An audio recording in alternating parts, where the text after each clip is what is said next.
여러분, 혹시 최근에 이런 뉴스 보신 적 있으세요? 삼성전자, 베트남 떠나나?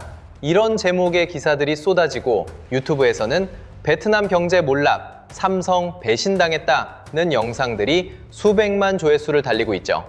그런데 그 뉴스들이 쏟아지는 와중에 현실에서는 정반대의 일이 벌어지고 있었어요.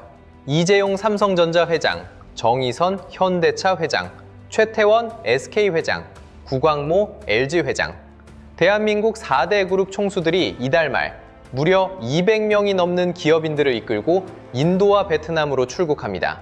경제사절단이라고 부르는 이 대규모 방문단이 동시에 두 나라를 향해 날아가는 건 그냥 친목 여행이 아니에요. 그래서 오늘 자본주의 경제학에서는 요즘 경제 뉴스에서 가장 뜨거운 단어 중 하나인 공급망 재편, 그리고 인도와 베트남이라는 두 나라를 둘러싼 한국 기업들의 속사정을 낱낱이 파헤쳐 드릴게요.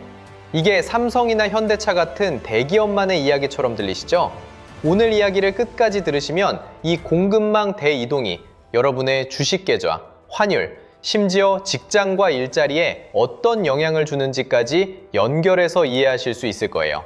자, 그럼 먼저 이 모든 이야기의 출발점으로 돌아가 볼게요. 여러분, 달걀을 한 바구니에만 담으면 어떻게 될까요? 넘어졌을 때 다 깨지죠? 투자할 때도 계란을 나눠 담으라고 하잖아요. 그런데 이게 기업한테도 똑같이 적용돼요. 특히 공장, 그러니까 어디서 물건을 만드느냐의 문제에서요. 2000년대 초반까지만 해도 글로벌 기업들의 공장은 거의 다 중국에 있었어요. 왜냐고요? 인건비가 싸고 인구가 많으니까 일할 사람도 넘치고 항구도 가깝고 정부도 외국 기업 들어오라고 팔 걷어붙이고 환영했거든요. 그래서 전 세계 공장들이 중국으로 몰려들었고 중국은 세계의 공장이라는 별명을 얻었죠. 그런데 2018년부터 판이 흔들리기 시작해요. 미국이랑 중국이 무역 전쟁을 시작한 거예요. 트럼프 대통령이 중국산 제품에 관세를 왕창 때리기 시작하면서 중국에서 만들어서 미국에 파는 게 갑자기 비싸진 거예요.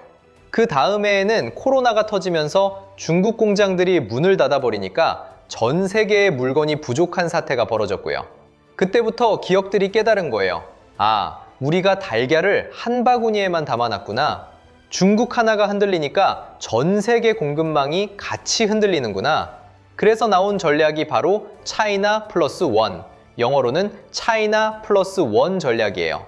중국에서 생산하되 플러스 알파로 다른 나라에도 공장을 하나 더 만들어 두자는 거죠. 그렇게 해서 기업들이 눈을 돌린 나라 중에서 가장 주목받은 두 곳이 베트남과 인도예요. 자, 그럼 베트남 이야기부터 해볼게요. 베트남이 왜 매력적이었냐고요? 쉽게 말씀드리면 옛날 중국의 장점을 그대로 갖고 있었거든요. 인건비가 싸고 젊은 인구가 많고 해안가에 항구가 잘 갖춰져 있고 정부가 외국 기업한테 파격적인 세금 혜택을 줬어요. 중국에서 공장을 빼야 하는데 딱 중국 옆에 있으면서 비슷한 조건을 갖춘 나라가 베트남이었던 거예요.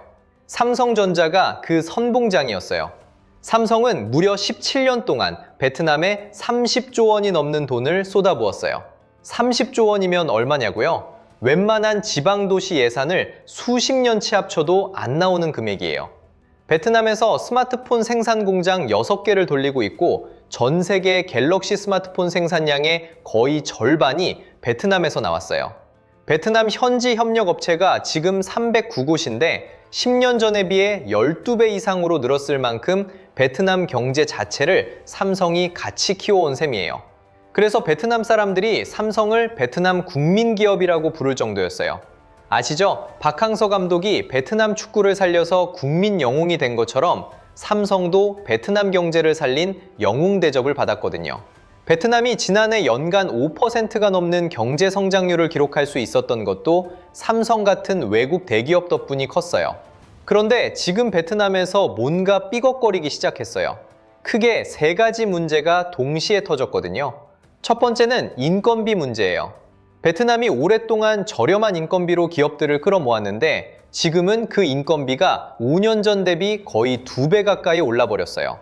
처음에 싸서 들어갔더니 어느 순간 비싸진 거예요. 치킨집 알바비가 갑자기 2배가 됐다고 생각해보세요. 사장 입장에서 그걸 감당하기가 쉽지 않겠죠. 두 번째는 관세 문제예요. 트럼프 행정부가 2025년에 상호 관세를 때리면서 베트남산 제품에 무려 46%라는 어마어마한 관세를 부과했어요. 베트남에서 만든 갤럭시 폰을 미국에 팔려면 그 제품 가격의 46%를 세금으로 내야 한다는 뜻이에요. 100만 원짜리 폰이면 46만 원을 관세로 내야 하는 거잖아요. 이게 말이 됩니까? 기업 입장에서는 베트남에서 생산하는 게 갑자기 메리트가 없어지는 상황이 된 거예요. 세 번째는 세금 문제예요. OECD라고 경제선진국 모임에서 글로벌 최저 한세라는 제도를 만들었어요. 어느 나라에 있든 일정 규모 이상 대기업은 최소 15% 세금을 내라는 거예요. 원래 베트남이 외국 기업한테 세금을 거의 안 받았거든요. 그 파격적인 세금 혜택이 기업들이 베트남에 들어간 이유 중 하나였는데 이제 그게 사라진 거예요.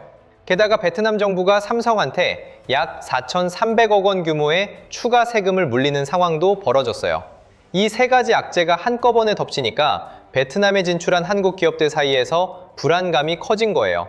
산업연구원이 베트남 진출 국내 기업 343곳을 조사했더니 5곳 중 1곳이 5년 안에 철수를 고려하고 있다고 답했어요.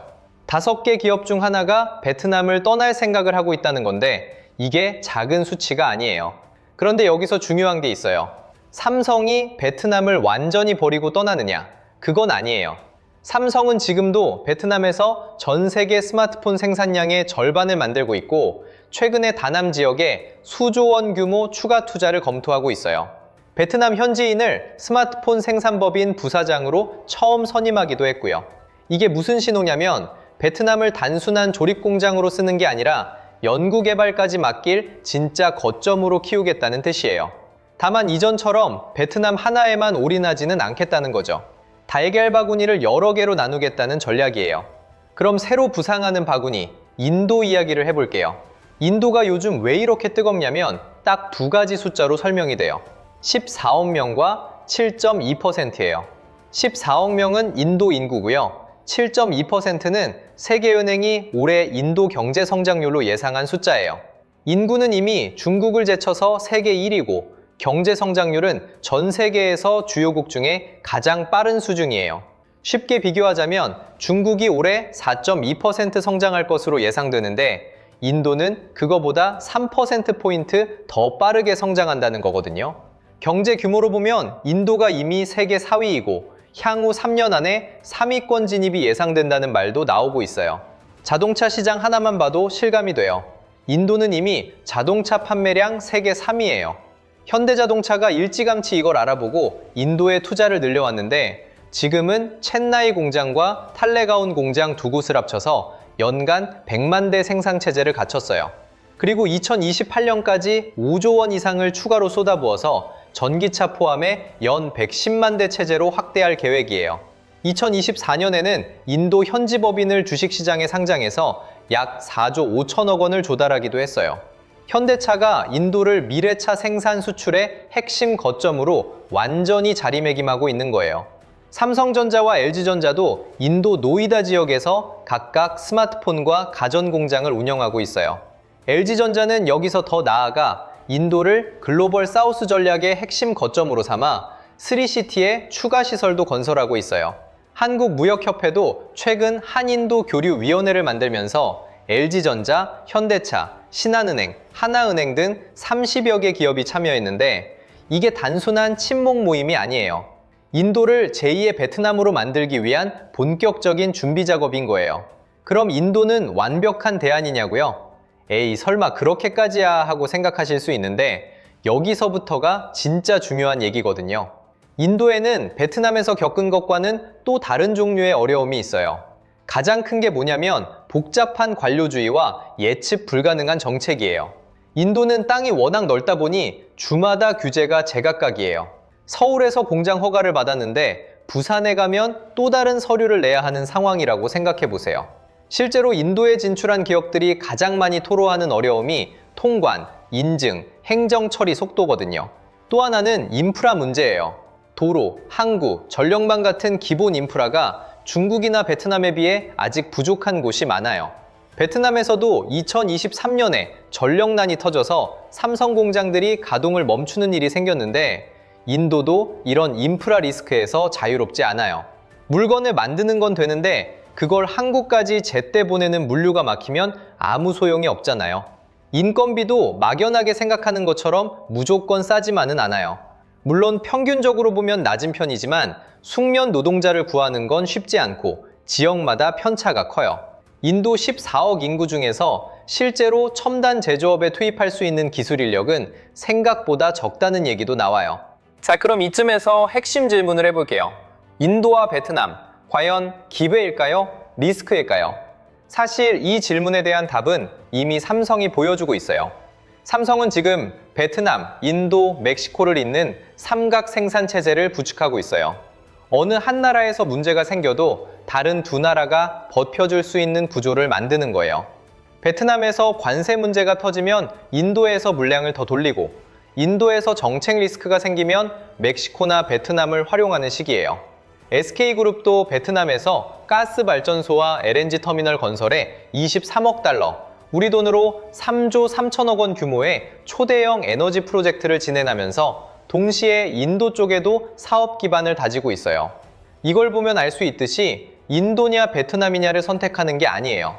둘 다, 그리고 더 많은 곳으로 분산하는 게 지금 한국 대기업들의 전략이에요. 인도는 소비시장, 베트남은 생산 수출 거점으로 역할을 나눠서 가져가는 투트랙 전략이라고 부르는 거죠. 그런데 여기서 한 가지 냉정하게 짚고 넘어가야 할 게 있어요. 이건 삼성이나 현대차 같은 초대형 기업들한테는 충분히 실행 가능한 전략이에요. 돈도 있고 인력도 있고 네트워크도 있으니까요. 그런데 한국 중소기업 입장에서는 얘기가 달라요. 실제로 베트남에 공장을 차린 한국 중소기업들은 지금 굉장히 어려운 상황이에요. 대기업이 베트남에서 생산을 조금 줄이면 그 대기업 부품을 납품하던 한국 중소협력사들이 직격탄을 맞거든요. 베트남 진출 기업의 65%가 공장 가동률이 80%에도 못 미친다고 답했는데 이게 얼마나 힘든 상황이냐면 공장을 풀로 돌려야 고정비를 감당하는데 80%도 안 돌아가면 사실상 손실이 나는 구조예요. 그러면서 매출이 줄 것 같다고 답한 기업이 20%, 이익이 줄 것 같다고 답한 기업도 18%가 넘어요. 인도로 가고 싶어도 쉽지 않아요. 베트남에서 수십 년간 쌓은 협력망, 현지 인맥, 공장 설비를 두고 다시 인도에서 처음부터 시작하려면 엄청난 비용과 시간이 들거든요. 대기업은 그걸 감당할 여력이 있지만 자본이 빠듯한 중소기업은 빠지지도 못하고 버티지도 힘든 상황에 놓인 경우가 많아요. 그럼 이게 여러분 삶에는 어떻게 연결이 될까요? 단순히 삼성이 어디서 만드느냐의 문제가 아니거든요. 먼저 주식 투자하시는 분들 얘기를 해볼게요. 삼성전자, 현대차, LG전자 같은 수출 대기업들이 베트남과 인도 투자를 성공적으로 안착시키면 어떻게 될까요? 생산 원가를 낮추고 미국 수출 시 관세 부담을 줄이고 새로운 내수 시장까지 뚫을 수 있으면 실적이 좋아질 가능성이 높아요. 반대로 베트남에서 관세 문제가 해결이 안 되고 인도에서 인프라 문제가 발목을 잡으면 이 기업들의 수익성에 타격이 올 수 있고요. 이 기업들 주식을 갖고 계신 분들은 인도와 베트남의 정치, 경제 뉴스를 단순한 해외 뉴스가 아니라 내 포트폴리오 뉴스로 읽어야 하는 이유가 여기 있어요. 환율도 연결이 돼요. 한국 기업들이 베트남과 인도에 투자를 늘리면 그 투자금이 원화로 빠져나가게 되고 반대로 현지에서 벌어들인 돈이 원화로 들어오는 흐름도 생겨요. 그리고 베트남산 갤럭시 폰에 46% 관세가 붙으면 삼성의 대미 수출이 줄어들고 이건 결국 한국의 무역 수지와 원달러 환율에도 영향을 줘요. 원달러 환율이 올라가면 수입 물가가 오르고 결국 마트에서 장 볼 때 내는 돈이 늘어나게 되죠. 여러분이 장 볼 때 채소값이 왜 이렇게 비싸지? 라고 느끼는 것도 사실은 이런 글로벌 공급망의 흐름과 연결돼 있는 거예요. 일자리 측면에서도 생각해 봐야 해요. 베트남과 인도의 공장이 늘어난다는 건 그만큼 국내에서 생산하는 물량이 줄어든다는 뜻이기도 해요. 이걸 두고 국내 제조업 공동화라고 얘기하는 전문가들도 있어요. 공동화가 뭐냐면 속이 텅텅 빈다는 뜻이에요. 예전에 한국 공장에서 하던 일들이 점점 해외로 나가면서 국내 생산직 일자리가 줄어드는 현상이죠. 물론 해외에 공장을 만들면서 국내에서 R&D, 설계, 마케팅 같은 고부가가치 일자리가 늘어나는 긍정적인 측면도 있어요. 하지만 이게 균형 있게 이루어지지 않으면 단순 생산직에 계신 분들한테는 불리한 흐름이 될 수 있다는 점도 솔직하게 말씀드려야겠어요. 마지막으로 크게 보면 이런 그림이 그려져요. 지금 전 세계가 중국 하나에 너무 의존했던 공급망을 해체하고 재조립하는 거대한 과정을 겪고 있어요. 마치 대형 아파트를 리모델링하는 것처럼 기존 벽을 허물고 새 설계도에 맞춰 다시 짓는 작업이 지금 실시간으로 진행 중인 거예요. 그 과정에서 베트남은 이미 꽤 자리를 잡았지만 새로운 도전에 맞닥뜨리고 있고, 인도는 막 공사를 시작한 단계라 기대도 크지만 아직 불확실성도 많아요. 한국 기업들 입장에서 이건 기회이면서 동시에 리스크예요. 잘만 활용하면 새로운 시장을 열고 생산 효율을 높이고 미중 무역 전쟁 같은 외부 충격에서 살아남을 수 있는 보험이 돼요. 하지만 잘못 판단하면 엄청난 투자를 하고도 인프라 문제, 정책 변화, 관세 불확실성에 휘말려서 손실을 볼 수 있는 리스크도 분명히 있어요. 결국 정답은 하나예요. 한 바구니에 달걀을 담지 말자는 거예요. 중국도, 베트남도, 인도도, 멕시코도 각각의 장점이 있고 단점이 있으니까 어느 한 곳에만 다 걸지 말고 분산화돼 그 과정에서 리스크를 치밀하게 관리하는 것. 그게 지금 한국 기업들이 해야 하는 일이고 나아가서 한국 경제가 살아남는 방법이에요. 그리고 이건 기업만의 이야기가 아니에요. 여러분이 투자를 하든 직장을 다니든 사업을 하든 간에 이 거대한 공급망 재편의 흐름 속에 여러분도 서 있는 거예요. 그 흐름을 이해하는 것과 모르는 것의 차이는 폭풍이 오는 걸 알고 우산을 챙기는 것과 갑자기 비를 맞는 것의 차이만큼 크거든요. 오늘 영상이 도움이 됐다면 구독과 좋아요, 그리고 알람 설정까지 눌러주세요. 이런 경제 흐름 이야기 앞으로도 꾸준히 가져올 테니까 다음 편도 놓치지 마세요.